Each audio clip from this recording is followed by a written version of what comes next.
tracing lang. Hello. One tracing lang. Hindi pwede.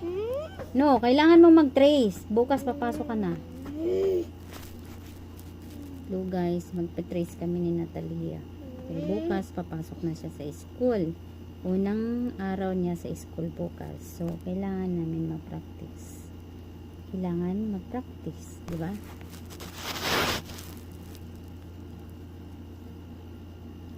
Kailangan mag-practice tayo, hindi yung puro kaano, okay?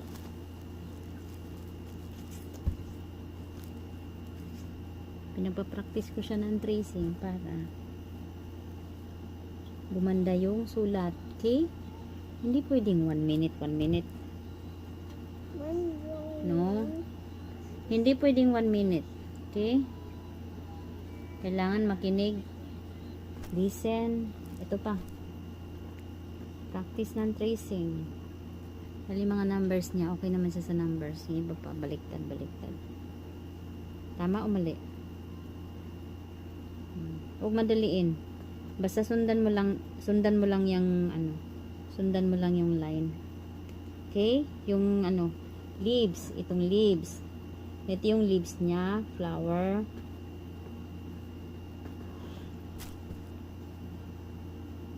Init.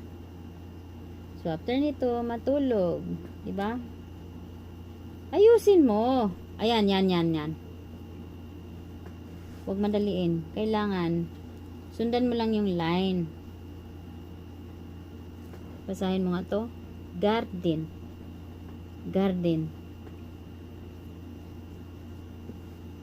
Dito na tayo sa lesson 8. Natalia, huwag kang lumabas. Dito. Hindi pwede yung ano mo ha.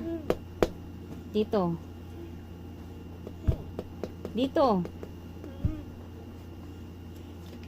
Mommy. Hindi ka pwedeng lumabas doon. Then ko siya sure. No.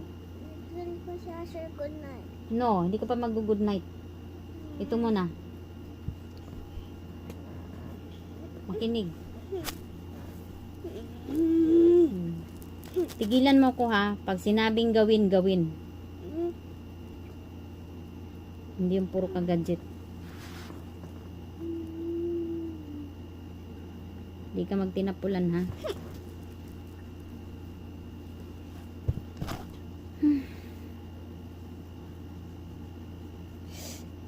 Init.